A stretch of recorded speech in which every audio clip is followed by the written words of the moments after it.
भाई जो गुरु बचन पे डट गे, कट गे फंद 84 के। पूर्व जन्म के पुण्यों के कारण घर में धन होता है, सभी सुविधाएं होती हैं, किसी को राज पद प्राप्त होता है जो भक्ति में बाधक होता है। वह सुख उसको परमात्मा से कोसों दूर कर देता है। ऐसा सुख भी जीने की राह में रोड़ा है, परमात्मा प्राप्ति की मंजिल को दूर कर देता है। तो कबीर परमेश्वर ने क्या कहा है उन सुखों के बारे में? कबीर सुख के माथे पत्थर पड़ो जो नाम हृदय से जाए, कि ऐसा सुख भाड़ में जाओ जो हमें परमात्मा से दूर करे, भक्ति से दूर करे। कबीर सुख के माथे पत्थर पड़ो जो नाम हृदय से जावे, और बलिहारी उस दुख के ऊपर जो पल पल नाम रटावे। अरे वो दुख, वो समस्या हमारे लिए वरदान है। मैं बलिहारी जाऊं जिस दुख में दुखी होकर मैंने संतों की शरण ग्रहण कर ली। क्योंकि 90% आदमी भक्ति से वही जुड़ते हैं जो दुखी होते हैं, निर्धन होते हैं, जिनके घर में कोई समस्या होती है, कोई कष्ट होता है, कोई रोग होता है। दुखी आदमी तुरंत भक्ति स्वीकार कर लेगा सुख प्राप्त करने के लिए। तो परमात्मा कहते हैं वो दुख, वो संकट उस आत्मा के लिए वरदान साबित हो गया जो भगवान से जुड़ गया। तो कहते हैं सुख के माथे पत्थर पड़ो जो नाम हृदय से जाए, ऐसा सुख भाड़ में जाओ जो परमात्मा की भक्ति से दूर रखे, और बलिहारी उस दुख के ऊपर जो पल पल नाम रटाए। एक धनी व राजपद प्राप्त व्यक्ति को परमात्मा की कथा सुनाने की कोशिश करके देखिए। गुरुदेव कहते हैं जो धनी है, कोई मंत्री है, उसको आप परमात्मा का ये ज्ञान सुनाने का प्रयास करो जो सतज्ञान सतगुरु रामपाल जी के पास है। कानों के ऊपर से टाल देगा, कानों के ऊपर से। एक धनी व राजपद प्राप्त व्यक्ति को परमात्मा की कथा सुनाने की कोशिश करके देखिए, उसकी बिल्कुल रुचि नहीं बनेगी।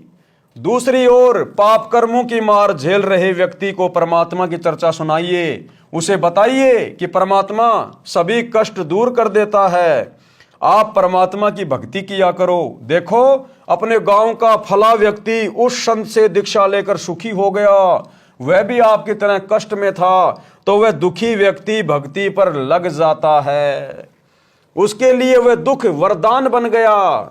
जो सुखी है उसको कैसे समझाएं?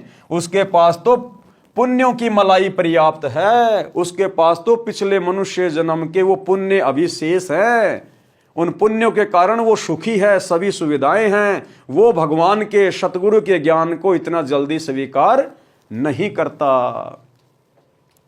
वह धनी व्यक्ति अपने पुण्यों को खा खर्च कर खाली होकर तथा पापों की मालगाड़ी भरकर मृत्यु उपरांत परमात्मा के दरबार में मुंह लटकाकर भयभीत होकर जाएगा।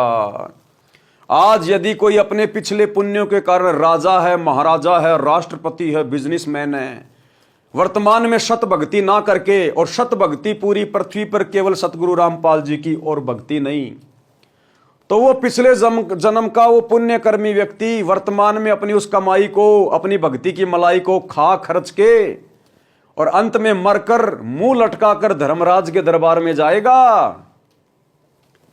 वह व्यक्ति अपने पुण्यों को खा खर्च कर खाली होकर तथा पापों की मालगाड़ी भरकर मृत्यु उपरांत परमात्मा के दरबार में मुंह लटकाकर भयभीत होकर जाएगा, कुत्ते गधे सुअर के जन्म पाएगा। इसके अलावा दुखी निर्धन व्यक्ति जो परमात्मा की भक्ति करके दान धर्म करके वर्तमान में जीवन में भी सुखी हो जाएगा, पाप कर्मों से बचकर पुण्यों की मालगाड़ी भरकर भक्ति धन का धनी होकर परमात्मा के दरबार में निर्भय होकर जाएगा। परमात्मा उस आत्मा को सीने से लगाएगा, उस भगत को मोक्ष देकर सदा सुखी कर देगा। तो इस प्रकार से भाई और बहनों, जो पिछले जन्म के पुण्य होते हैं वो भी भक्ति में बाधक होते हैं। भाई पाप कर्मों से तो इंसान दुखी रहता ही है, लेकिन यदि आपके पास पिछले जन्मों के पुण्य हैं और यदि वर्तमान में आपने सत भक्ति नहीं करी, तो अपने उन पिछले जन्मों के पुण्यों को खा खर्च के जब परमात्मा के दरबार में जाओगे तो सिवाय नीची गर्दन करके खड़े होने के आपके पास कोई ऑप्शन शेष नहीं रहेगा। आपको सीधे गधे कुत्ते सूअर की योनियों में भेजा जाएगा। अरे हमारे आसपास ये जितने भी जीव हैं, गधे कुत्ते सूअर गाय बैल भैंस, ये क्या हैं भाई? ये क्यों कष्ट भोग रहे हैं? इनके अंदर भी तो आत्मा है। इन जानवरों को भी तो सर्दी लगती है, गर्मी लगती है, भूख प्यास सताती है, इनको चोट लगती है, इनको भी जो है पीड़ा होती है, दर्द होता है, इनके पैर में कांटा चुभ जाता है, कील चुभ जाती है, ये किसी को बता भी नहीं सकते। इनके मुंह भी है, जुबान भी है, लेकिन ये किसी को बोल के कह भी नहीं सकते कि मेरे पैर में कांटा चुभा हुआ है, मेरे पैर में कील चुभ गई है, मुझे पीड़ा हो रही है। क्यों? इनको जीभ भी है, मुंह भी है, फिर भी क्यों नहीं बता पा रहे? क्योंकि जब इनको मनुष्य जन्म प्राप्त था आप और हमारी तरह, और इनको इसी प्रकार से समझाया जाता था कि भक्ति कर लो, भक्ति कर लो, नहीं तो बहुत दुखी हो जाओगे, लेकिन ये नहीं माने, इन्होंने नहीं सुनी, तो परमात्मा ने नाराज होकर फिर इनको पशु योनियों में भेज दिया। अब ये अपना वो कर्म भोग रहे हैं, कष्ट भोग रहे हैं सत भक्ति ना करने के कारण। आज इनकी मुंह में जुबान भी है, लेकिन ये किसी को बता नहीं सकते अपनी पीड़ा को, अपने दुख को, अपने कष्ट को। इसलिए परमात्मा कहते हैं कि जिव्या तो वाये बली, जो रटे हरि को नाम, नहीं तो काट के फेंक दो, मुख में भलो नहीं चाम। अरे ये मनुष्य जन्म यदि भगवान ने भक्ति के लिए दिया है, तो प्रत्येक अंग हमारा भक्ति में सहयोगी है। ये जीव परमात्मा का नाम रटने के लिए मिली है, मंत्रों का जाप करने के लिए मिली है। ये हाथ हमारे को शुभ कर्म करने के लिए, दान धर्म करने के लिए मिले हैं। ये शरीर हमें सेवा करने के लिए मिला है, नेक नीति से अपने और अपने परिवार का पालन पोषण करने के लिए मिला है। और यदि हम इसका दुरुपयोग करके यूं ही चले जाएंगे तो परमात्मा के दरबार में हम खाली के खाली, और परमात्मा फिर हमसे नाराज होगा और फिर हमारे को नरक में ठोक देगा। जैसे एक पिता अपने 2 बच्चों को 10-10 लाख रुपए देकर और व्यापार करने के लिए दूर देश में भेज देता है। एक बच्चा 10 लाख रुपए से सावधानी से व्यापार करता है, माल खरीदता है, फिर उसको मुनाफे में बेचता है, और 10 लाख के वो 15 लाख रुपए कमा के लाता है, तो पिता उसको सीने से लगाता है, बढ़िया उसको प्यार देता है। और एक बच्चा जो 10 लाख रुपए लेके गया था, लेकिन दूर देश में जाकर उसने होटल किराए पे ले लिया, सिनेमा देखने लगा, बढ़िया बढ़िया खाने लगा, दारू पीने लगा, और 10 लाख रुपए बर्बाद करके आ गया, कोई धंधा नहीं किया, तो पिता उससे नाराज होता है, दुखी होता है, घर से बाहर निकाल देता है। इसी प्रकार जब हम परमात्मा के दरबार से ये मनुष्य जन्म लेकर आए थे, स्त्री या पुरुष का, तो परमेश्वर ने हमारे को गिनती की श्वासें दी थी कि बेटा तेरा मनुष्य जन्म श्वासों के ऊपर है, जिस दिन तेरी श्वासें खत्म तेरा शरीर खत्म, और इन श्वासों से तुझे केवल परमात्मा का नाम जपना है, सच्चे गुरु की खोज करके सत भक्ति करनी है, और भक्ति धन का सेठ बन के आना है, भक्ति धन जमा करके लाना है। कबीरा सब जग निर्धना, धनवंता ना कोई, और धनवान उसी को जानिए जिसके पास राम नाम धन होए। यानी सतगुरु की भक्ति का धन वो है असली राम नाम धन।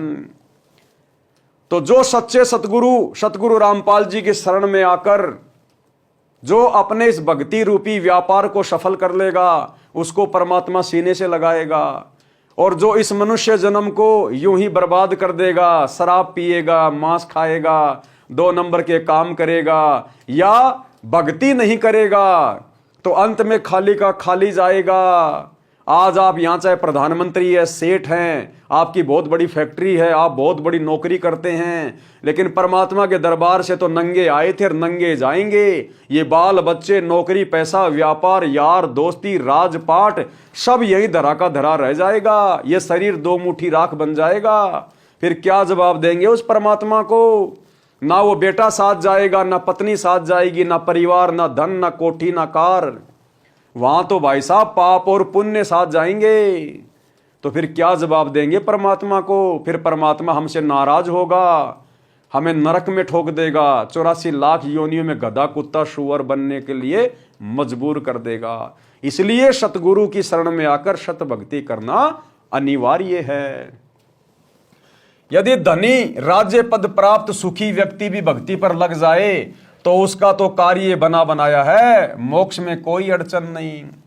और यदि कोई पिछले जन्म का वो पुण्यकर्मी व्यक्ति जो आज सर्व सुविधाओं से युक्त है, यदि उसके सतगुरु की बात समझ में आ जाए और यदि वो सतगुरु की सत भक्ति करने लग जाए तो परमात्मा कहते हैं उसकी तो बात बनी बनाई है, क्योंकि उसको तो भक्ति करने में कोई दिक्कत आएगी नहीं। अरे जो गरीब आदमी है, निर्धन आदमी है, चलो उसको तो थोड़े बहुत दिन तक, जब तक उसकी भक्ति कमाई सही प्रकार से नहीं चलेगी, थोड़ा बहुत सतगुरु से उपदेश लेकर भक्ति कमाई नहीं करेगा, धन नहीं जोड़ेगा भक्ति का, तब तक हो सकता है थोड़ी बहुत उसको असुविधा रहे। हालांकि धीरे धीरे वो बिल्कुल सुखी हो जाएगा। जैसे एक व्यक्ति हॉस्पिटल में जाता है और वो 2 घंटे में स्वस्थ होकर आ जाता है, क्योंकि उसको थोड़ी बीमारी थी, खांसी सर्दी जुकाम थी, तो वो तो 2 घंटे में वहां से छुट्टी लेके आ गया। और एक व्यक्ति कैंसर का रोगी है, उसको 2 साल भी लग सकती हैं। तो ठीक इसी प्रकार सतगुरु के हॉस्पिटल में आने के बाद जो दुखी व्यक्ति है वो भी धीरे धीरे सुखी होगा, लेकिन उसको थोड़ा समय लगेगा। और एक ऐसा व्यक्ति है जो पहले से सुखी है, जिसके घर में किसी चीज की कोई कमी नहीं है, तो वो व्यक्ति तो चिंता मुक्त होकर भक्ति पे लग जाएगा, क्योंकि उसको तो किसी प्रकार की अपने घर में कोई कमी है नहीं। गरीब आदमी तो काम धंधा भी करेगा, बेचारा मेहनत करेगा। अब वो सुखी आदमी तो पहले से सुखी है, उसको तो रोजी रोटी की टेंशन ही नहीं है, वो तो तुरंत भक्ति करेगा और बहुत अच्छी भक्ति कर लेगा। तो ठीक इसी प्रकार परमात्मा कह रहे हैं कि यदि कोई पुण्यकर्मी आत्मा जिसको वर्तमान में सर्व सुख प्राप्त है, यदि वो भक्ति कर ले, भक्ति पे आ जाए, तो उसका तो जीवन बहुत आसान हो जाएगा। जो गुरु बचन पे डट के कट गए फंद 84 के, कट गए फंद 84 के, कट गए फंद 84 के।